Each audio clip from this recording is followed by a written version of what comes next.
기도하겠습니다. 주님,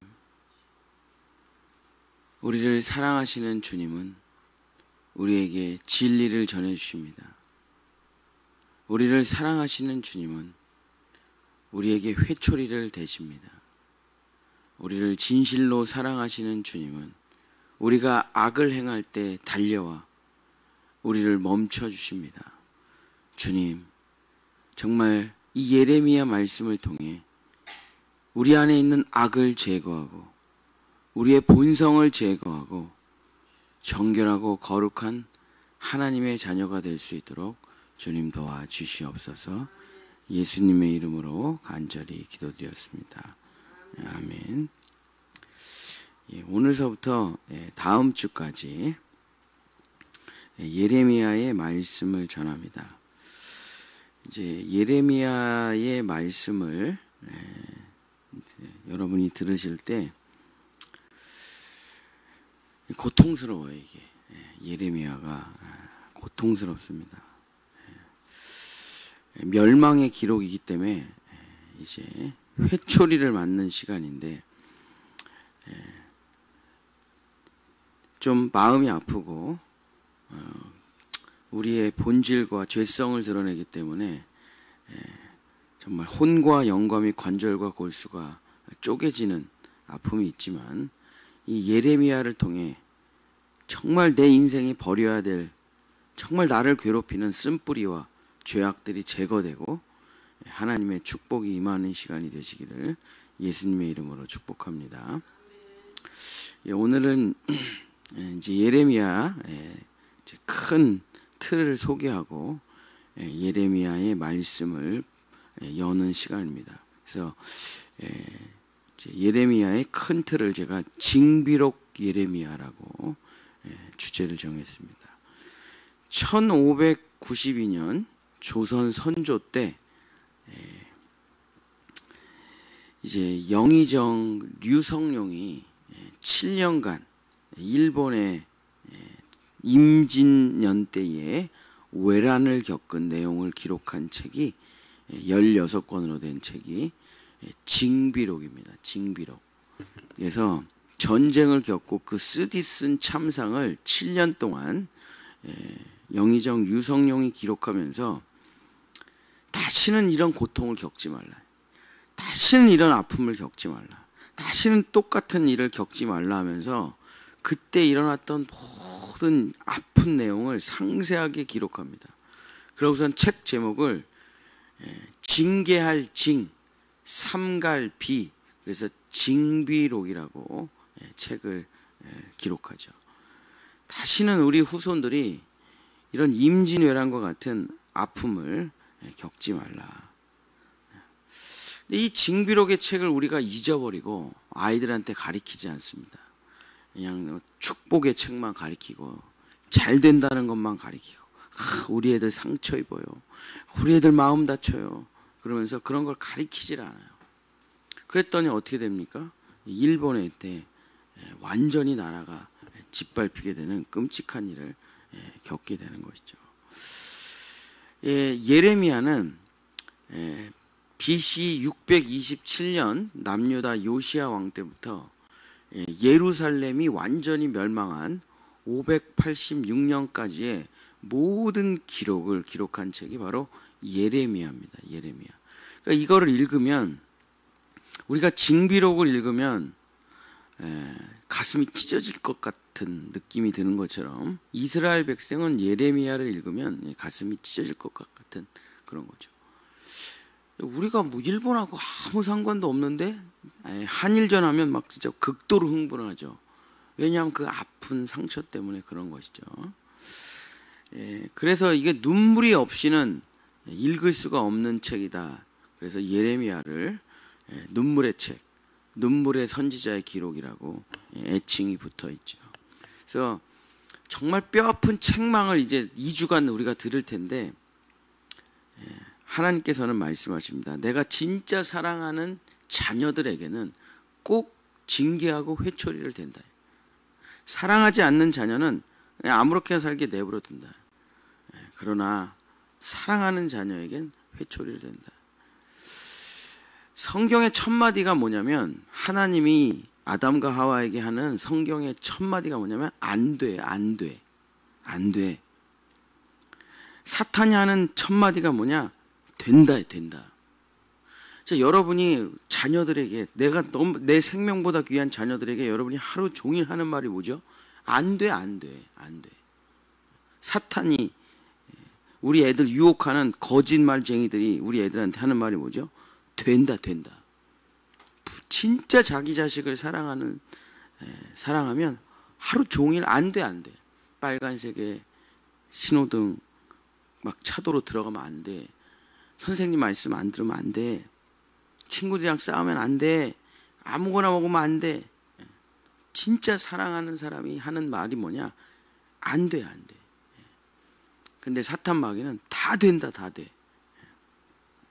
그래서 이제 뭐가 안 되느냐, 이게. 예레미야가 이스라엘의 멸망을 얘기하면서 안 돼를 가르쳐 준다, 이게. 안 돼. 이거 하면 죽는다, 이거예요.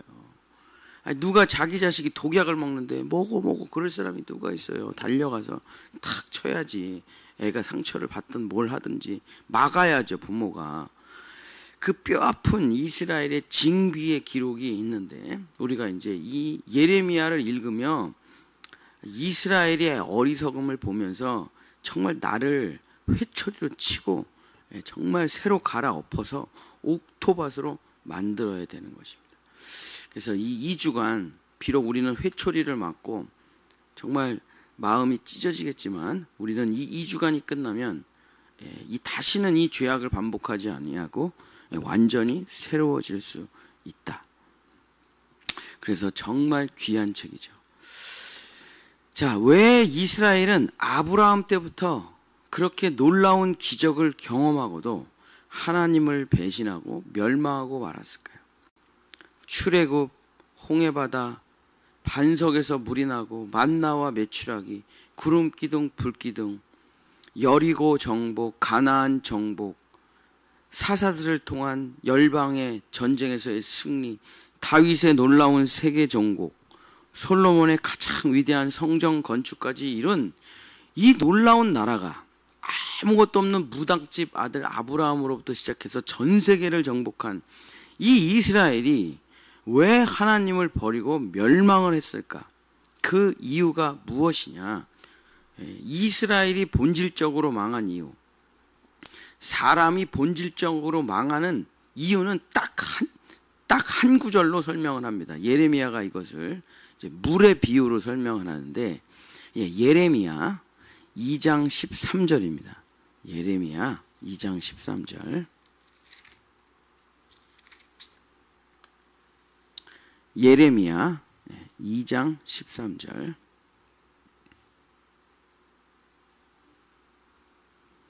내 백성이 두 가지 악을 행하였나니 곧 그들이 생수의 근원되는 나를 버린 것과 스스로 웅덩이를 판 것인데, 그것은 그 물을 가두지 못할 터진 웅덩이들이니라.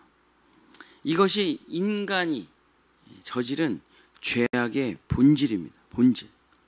첫 번째는 생수의 근원되는 하나님을 버린 것, 생명수 자리를 버린 것, 생명의 근원을 버리고 은혜의 근원을 버리고 축복의 근원을 버리고 지혜의 근본인 하나님을 버린 것. 우리가 이제 세상에 나가가지고 사람들을 이제 전도를 한다. 하나님 믿으세요. 하나님 축복 받으세요. 천국을 누리세요. 그럼 세상 사람들이 뭐라고 할까요? 나는 하나님의 필요를 전혀 느끼지 못한다, 이렇게 말하겠죠. 나는 지금 세상을 살아가면서 하나님의 필요를 전혀 느끼지 못한다. 하나님의 도우심, 하나님의 은혜, 하나님의 인도, 하나님의 진리, 난 이런 거 하나도 필요 없다. 나는 뭐가 필요하냐? 돈이 필요하다. 지식이 필요하다. 날 도와줄 사람이 필요하다. 권력이 필요하다. 정보가 필요하다. 나는 하나님이 필요 없다. 하나님이라는 존재가 쓸데가 있냐, 쓸데가. 하나님을 뭐에다 쓰냐 이거예요. 그래서 나는 하나님을 믿을 필요도 없고 하나님을 필요로 하지도 않고 하나님이라는 것이 뭐 내 인생에 그렇게 소중한지 모르겠다. 교회를 다니면서도 하나님이 필요 없는 사람 진짜 많습니다. 아마 대부분의 많은 사람들이 교회를 다니면서도 하나님을 필요로 하지 않을 거예요. 이렇게 기도를 하는 사람들입니다. 하나님 돈을 주세요. 하나님 이러한 걸 해결해 주세요. 이런 문제를 해결해 주세요. 하나님 나를 좀 이러이러한 자리에 올려주세요. 하나님 권력을 주세요. 하나님 명예를 주세요. 이런 사람들이 뭐예요? 사실 하나님을 필요로 하지 않는 사람들이. 부모를 필요로 하지 않습니다. 부모님의 돈만 필요로 하는 거죠. 그래서 부모님이 아프면 어떻게 되냐? 부모님이 돈이 없으면 어떻게 되냐? 부모님이 요양원 들어가면 어떻게 되냐? 그 다음부터 뭐 갖다 버리는 거죠. 필요 없어요. 그래서 어르신들 강의를 들어가 보면은 동사무소 같은 데서 또 복지관에서 어르신들 강의를 많이 하잖아요. 저는 웃음 치료를 많이 했으니까 거기 가면은 제 앞에 그런 분들이 강의를 해요. 그럼 이제 대기하면서 기다리면 그 사람들의 강의 뭐 9988, 234 뭐 그런 거 하면서 맨날 하는 얘기가 뭐냐면 죽기 전까지 절대 자녀들에게 돈 상속하지 말아라. 그 상속하는 순간 너 버림받는다. 맨날 그 강의 하더라고요. 돈을 자녀에게 다 주면은 그 다음부터 넌 완전히 헌신짝 된다. 버림받는다. 끝까지 돈을 줘서는 안 된다. 그게 이제 강의의 내용이에요, 대부분. 왜 그럴까요? 부모라도 버린다니까 필요 없어요. 당신의 돈이 필요한 거지 당신이라는 존재는 필요 없다. 제가 모태신앙인데 제가 처음으로 하나님을 찾은 것이 30대 초반입니다. 모태신앙인데 하나님을 찾은 게 30대 초반이에요. 그럼 그 전에 교회 다니면서 평생 기도를 한 내용이 뭐냐? 뭐 대학 붙여주세요. 뭐 이거 해결해 주세요. 저거 해결해 주세요. 근데 저희 집이 다 망하고 아버지가 공무원이셨는데 받은 일시불로 다 연금 받으셔가지고 다 사업하다 날리고 나도 사업하다 망하고 그때 완전히 우리 집이 다 망했을 때 그때 제가 교회를 가가지고 처음으로 하나님을 찾았어요. 처음으로. 그때 그 기도를 제가 잊을 수가 없는데 평생에. 근데 그때 제가 이제 교회를 갔는데 어머니 아버지도 망해서 길거리에서 두부를 팔고 있고 고위공직 공무원이셨는데 나도 다 망해가지고 빚더미에 올라와 있고 사업하다 망해가지고. 근데 내가 하나님께 따져 물어보고 싶더라고요. 평생 교회를 섬기고 교회에다 모든 돈을 다 갖다 바친 우리 집안인데 아니 우리 엄마가 광신도인데 광신도 목사님 뒷바라지 하면서 평생을 사는 광신도인데 어떻게 우리 집이 이렇게 쫄딱 망할 수가 있느냐. 그리고 제가 이제 하나님한테 따지러 간 거예요. 그래갖고 막 하나님한테 욕을 얼마나 했는지 모르겠어요. 진짜 쌍욕을 했어요. 제가 하나님한테. 어떻게 당신이 이렇게 나한테 할 수가 있냐. 우리 집안을 어떻게 멸망시킬 수가 있냐. 우리가 갖다 바친 돈이 얼만데.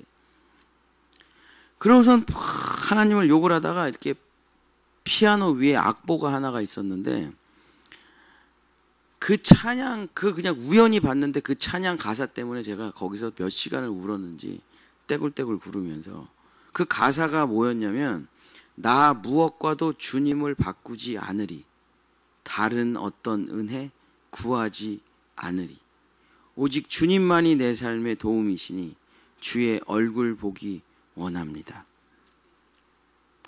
사실 모태신앙이라니까 30년 교회 다녔어요. 교회 모든 일을 다 했어요. 크리스마스 트리 달고 뭐 새벽기도 때 연탄 뿌려가지고 할머니들 미끄러지 말라 아동부 총무 청년부 회장.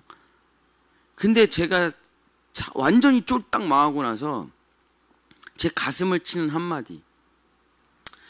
내 평생 다른 어떤 은혜만 구했구나. 다른 어떤 은혜만 구했어요. 돈 주세요. 이거 해주세요. 저거 해주세요.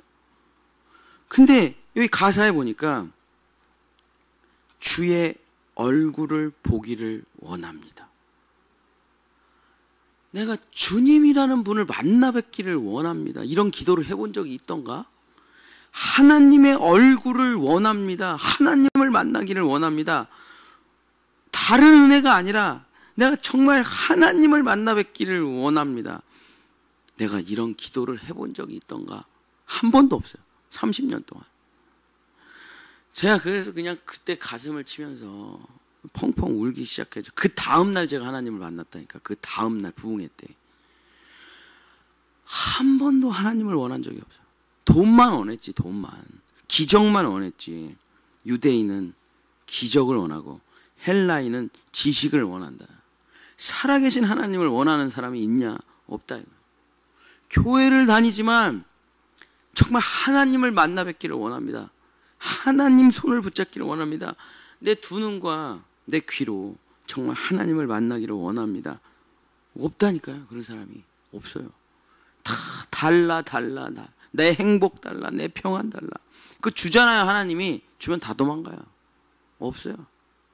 돈만 받고 도망가고, 기적만 받고 도망가고, 병치유만 받고 도망가고. 이게 생수의 근원된 하나님을 버린 거예요. 이게 하나님 자체는 사랑하진 않아요. 하나님을 만나기를 원하지는 않는다. 이렇게 기도하는 거랑 똑같아요. 하나님 도둑질 잘하게 해주세요. 도둑질 잘하게 해주시면 남는 거 헌금할게요. 하나님 그런 예물 안 받으시죠. 하나님 사기 잘 치게 해주세요. 사기 많이 쳐가지고 돈 많이 벌면 선교센터 하나 지어드리겠습니다. 하나님 나 거짓말 잘하게 해주세요. 하나님 남 괴롭혀가지고 나 큰 돈 벌게 해주세요. 하나님이 이런 기도를 들어주실 리가 있겠냐. 하나님을 사랑하지 않고 이웃을 사랑하지도 않고 오직 나만 잘 먹고 잘 살게 해달라고 평생 기도를 하는데 하나님의 은혜를 구한 적이 있냐? 하나님을 만나기를 원합니다. 기도해 본 적이 있냐? 없다니까. 대부분의 사람들이 없어요. 저도 모태신앙인데 30살에 처음 해봤어요. 그 기도를. 그냥 하나님만 만나기를 원하는, 다른 건 필요 없다 이거예요. 하나님만 뵙기를 원합니다. 그분으로 만족합니다. 그분의 얼굴을 보기를 원합니다. 그런 적이 없다 이거예요. 그게 진짜잖아요. 근데 그게 우리의 신앙생활이라는 게, 그렇죠? 이것이 우리의 가장 큰 본질적인 죄악이요 고통의 뿌리다.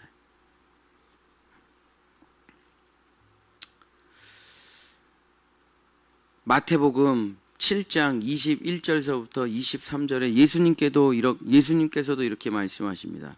나더러 주여 주여 하는 자마다 천국에 들어갈 것이 아니요 하늘에 계신 내 아버지의 뜻대로 행하는 자라야 들어가리라. 그날에 많은 사람이 나더러 주여 주여 우리가 주의 이름으로 선지자 노릇하며 주의 이름으로 귀신을 쫓아내며 주의 이름으로 많은 권능을 행하지 아니하였나이까. 그때에 내가 그들에게 밝히 말하되 내가 너희를 도무지 알지 못하니 불법을 행하는 자들아 내게서 떠나가라. 주여 주여 하는 자들도 지옥에 가고 주님의 선지자들도 지옥에 가고 주의 이름으로 귀신을 쫓아내는 자들도 지옥에 가고 주의 이름으로 권능을 행하는 자들도 지옥에 간다. 왜? 다 불법이래. 불법. 왜? 사기치고 거짓말해서 헌금하고 자기 의를 위해 봉사하고 자기 멋대로 신앙생활하는 사람 다 그냥 범죄자의 하나일 뿐이다. 예수님께서 분명하게 말씀하신다. 나는 너를 본 적이 없다. 나는 너를 만난 적이 없다. 너는 돈 달라고는 많이 했다.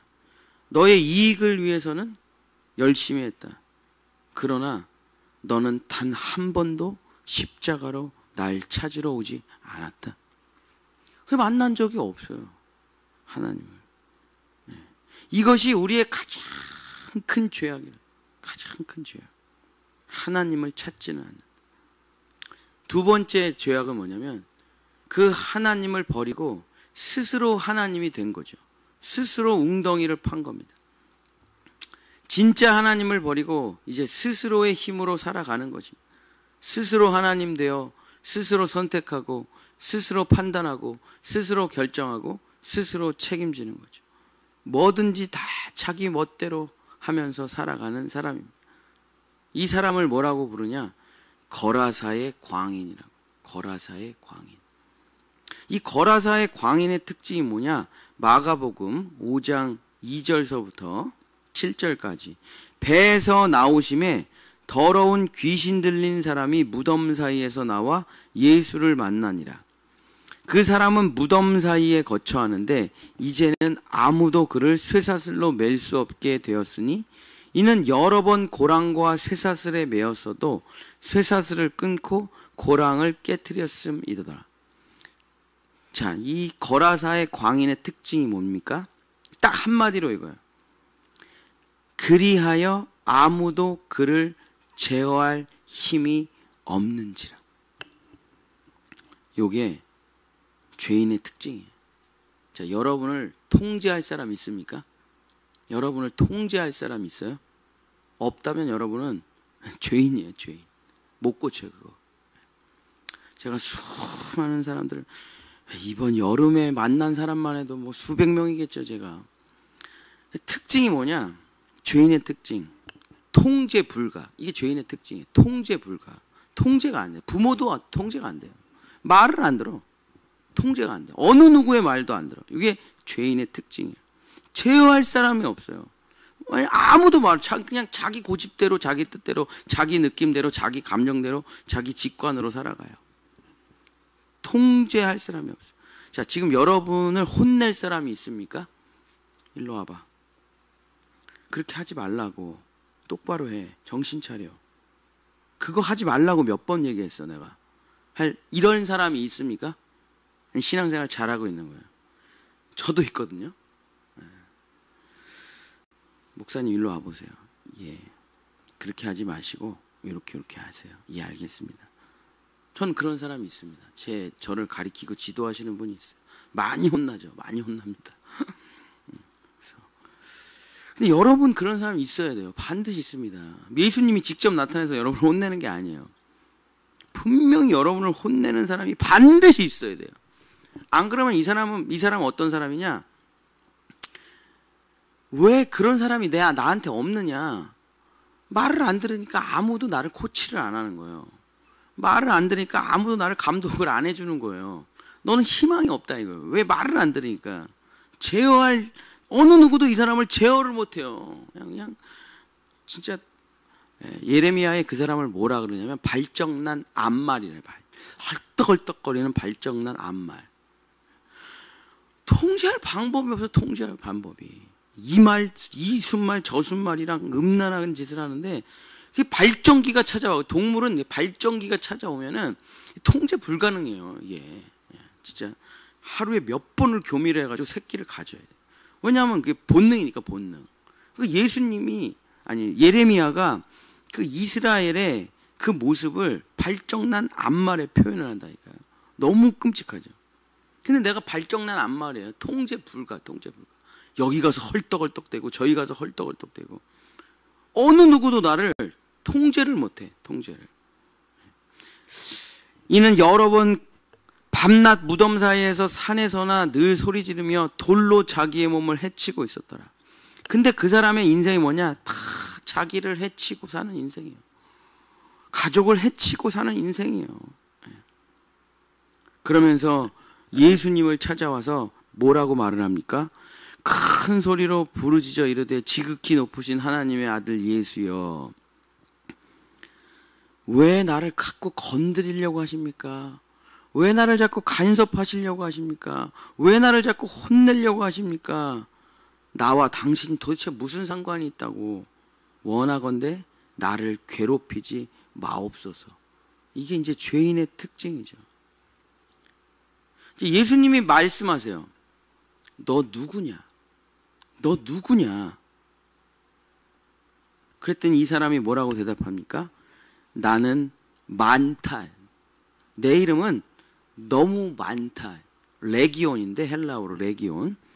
2,000에서 5,000 되는 로마의 부대를 레기온이라 그래요. 레기온. 나는 내가 너무 많아서 내가 누군지 모르겠습니다. 이게 그 사람의 대답이에요. 나도 내가 누군지 모르겠다. 오늘은 막 조울증 같은 사람이 있잖아요. 오늘은 진짜 나를 너무 사랑하면서 내가 최고래. 그러고서 내일 절교래. 왜 이래 이 사람. 뭐 어저께 너의 말에 상처가 돼가지고 난 절교래. 통제 불가. 어떻게 뭐 다룰 수가 없어. 하덕규 목사님의 가시나무라는 찬양이 있습니다. 내 속에 내가 너무도 많아 당신의 쉴 곳 없네. 내 속엔 헛된 바램들로 당신의 편할 곳 없네. 내 속엔 내가 어쩔 수 없는 어둠 당신의 쉴 자리를 뺏고, 내 속엔 내가 이길 수 없는 슬픔 무성한 가시나무 숲 같네. 바람만 불면 그 메마른 가지 서로 부대끼며 울어대고, 쉴 곳을 찾아 지쳐 날아온 어린 새들도 가시에 찔려 날아가고, 바람만 불면 외롭고 또 괴로워 슬픈 노래를 부르던 날이 많았는데, 내 속엔 내가 너무도 많아서 당신의 쉴 곳 없네. 계속해서 새로운 나를 만들어내요. 뭐 책 하나 읽고 또 만들어내. 뭐 드라마 하나 보고 또 만들어내. 옷 하나 사서 또 만들어내. 뭐 공부 하나 하고 만들어내. 계속 자기를 끊임없이 만들어냅니다. 이렇게 살았다 저렇게 살았다 이렇게 살았다 저렇게 살았다.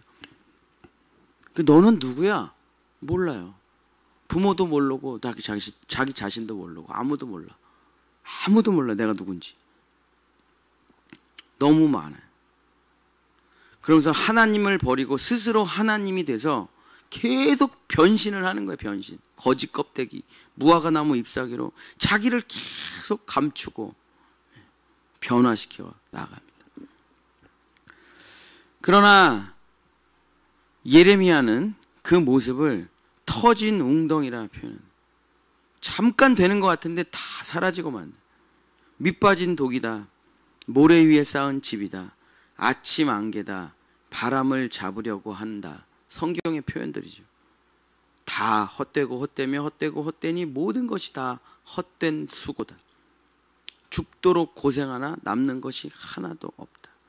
사람 따라다니고 돈 따라다니고 정보 따라다니고 세상 따라다녀봐야 귀한 세월 방황하다 모든 것을 다 잃었다. 이게 사람의 본질적인 인생이다. 예레미야가 이것을 결론을 냅니다. 예레미야 2장 19절. 예레미야 2장 19절. 내 악이 너를 징계하겠고 내 반역이 너를 책망할 것이라. 그런즉 내 하나님 여호와를 버림과 내 속에 나를 경외함이 없는 것이 악이요 고통인 줄 알라. 만군의 여호와의 말씀이니라. 누가 너를 괴롭게 하는 게 아니네. 너 자신이 너를 괴롭게 하는 거야. 누가 너를 불행하게 하는 게 아니야. 너 자신이 너를 불행하게 하는 거야. 누가 너를 고통에 빠뜨리는 게 아니야. 네가 네 자신을 고통으로 집어 던지는 것이다. 내 스스로 자초한 일이다. 네가 하나님을 버리고 스스로 하나님 되어 살아가는 것이 바로 고통이요 악이다. 사랑하는 본영의 성도 여러분, 말씀을 마치겠습니다. 이것이 바로 이스라엘의 패망의 원인이요 나의 패망의 원인이요 모든 사람의 멸망의 원인입니다. 예수님께서 이렇게 말씀하십니다. 내 안에 거하라. 나도 너희 안에 거하리라. 가지가 포도나무에 붙어있지 아니하면 스스로 열매를 맺을 수 없음 같이 너희도 내 안에 있지 아니하면 그러하리라. 나는 포도나무요 너희는 가지라. 그가 내 안에 내가 그 안에 거하면 사람이 열매를 많이 맺나니 나를 떠나서는 너희가 아무것도 할 수 없음이라. 사람이 태어나서 해야 될 일은 딱 하나밖에 없습니다. 하나님께 붙어있는 거예요. 스스로 열매, 아니 뿌리가 없고 줄기가 없고 가지가 없는데 스스로 어떻게 열매가 맺혀요? 어떻게 열매를 맺냐고요? 아니 할 수 있는 게 뭐가 있어요? 우리가 그냥 붙어있는 거예요. 붙어있는 거. 그럼 뿌리로부터 영양이 올라오고 세월이 지나면 가지가 자라고 내 삶에서 주렁주렁 풍성한 열매가 맺히는 거예요. 자동적으로. 붙어있는 게 제일 중요한 겁니다. 붙어있는 게. 나는 붙어 있는 것 같은데. 진짜 붙어 있는 걸까요? 사실 가만히 살펴보면 하나님께 붙어 있는 게 아니라 세상에 붙어 있죠. 돈에 붙어 있습니다. 명예에 붙어 있어요. 자기 의에 붙어 있어요. 그거 더 잘하게 해달라고 하나님이 이용하는 것 뿐이에요. 그런 게 없이 뭘 달라, 뭘 해결해 달라, 뭘 좀 기적을 베풀어 달라, 그런 거 말고 하나님 알기를 원합니다. 내 구주 예수를 더욱 사랑.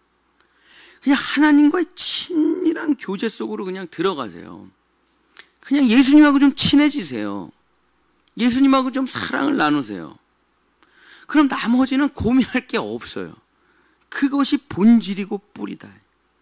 사랑하는 우리 본향의 성도 여러분, 뭘 하려고 하지 말고, 뭘 또 해결하려고 하지도 말고, 물론 이제 그런 시절이 없다는 건 아니에요. 신앙생활 할 때 초기에는 다 그렇게 신앙생활 하죠. 문제 해결 때문에 교회 오는 거고, 뭐가 필요하니까 교회를 나오는 거죠. 자기가 뭔가 뭐 아쉬운 게 있으니까 다 교회를 나오게 되죠. 당연히 하나님만 보고 나오는 건 아니죠.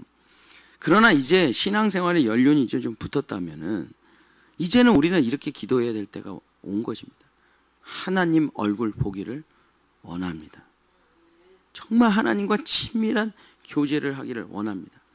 하나님과 더 넓고 깊고 정말 하나님에 대해서 알고 정말 그분의 사랑이 무엇인지 내가 보기를, 알기를, 만나기를 원합니다. 그래야 그거 알면 딱 붙어 있어요. 딱 붙게 돼요. 그러면 가만히 있어도 주님이 다 알아서 인도하시고 다 알아서 해주신다 이거예요. 우리가 해야 될 거, 하나님께 딱 붙어 있자. 그것이 비법입니다. 사랑하는 우리 본향의 성도 여러분, 정말 하나님과 딱 붙어 계시는 여러분 되시기를 예수님의 이름으로 간절히 축복합니다. 기도하겠습니다. 주님, 우리가 정말 하나님 알기를 원합니다. 정말 하나님의 사랑이 뭔지를 알기를 원합니다. 하나님의 뜻이 뭔지를 알기를 원합니다. 하나님께서 나를 창조하신 목적이 무엇인지를 알기를 원합니다. 그 교제 속에, 그 사랑 속에 더 깊이 빠져들고 정말 하나님에 대해서 정말 더욱 알기를 원하고 더욱 사랑하기를 원합니다. 이것이 우리의 소망이 되기를 원합니다. 그래서 하나님의 깊은 뿌리에 시냇가에 심기운 나무처럼 정말 포도나무에 붙어있는 가지처럼 살아가는 우리 성도들 되어서 영원히 풍성한 열매 맺는 하나님의 큰 백향목과 같은 숲이 될 수 있도록 도와주시옵소서. 절대 가시나무와 같은 인생 되지 말고 주여 열매 맺는 나무가 될 수 있도록 도와주시옵소서. 여호와는 내게 복을 주시고 너를 지키시기를 원하며 여호와는 그 얼굴을 내게 비추사 은혜 베푸시기를 원하며 여호와는 그 얼굴을 내게로 향하여 드사 평강 주시기를 원하노라. 아멘.